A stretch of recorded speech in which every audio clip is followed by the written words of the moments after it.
Scotland's First Minister has defended new hate crime laws after JK Rowling spoke out against the legislation once again and challenged the police to arrest her. The Harry Potter author says the new laws are wide open to abuse, but the First Minister says they will help tackle the rising tide of hatred.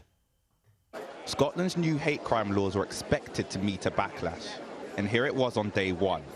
Protesters gathered outside Holyrood, voicing concern with a bill they say stifles free speech and can be exploited by those looking to silence particular groups.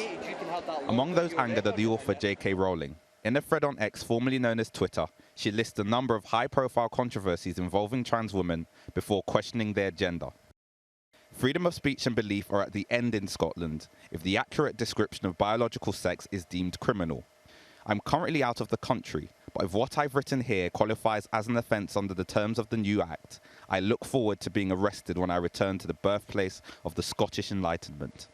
On a visit to a hospital, the First Minister defended the legislation which he says will help protect marginalised groups.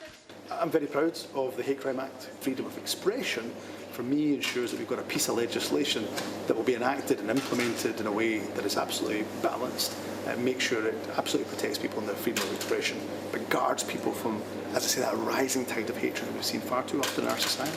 This protest has been organised by a relatively fringe group, but those concerns go beyond the margins, provoking debate around not just free speech, but also how the police enforce this new law. Which is why Scotland's Police Federation are worried about its impact. It is a recipe for disaster and it's a real concern. Every time a new law gets passed, that police officers then have to attend more and more calls. Now, we've got 1,000 less officers at the moment, so it is going to have an impact on policing. After 3 years of debate, the Scottish Government wanted this to be a landmark piece of legislation, but instead, today could signal the start of even deeper division.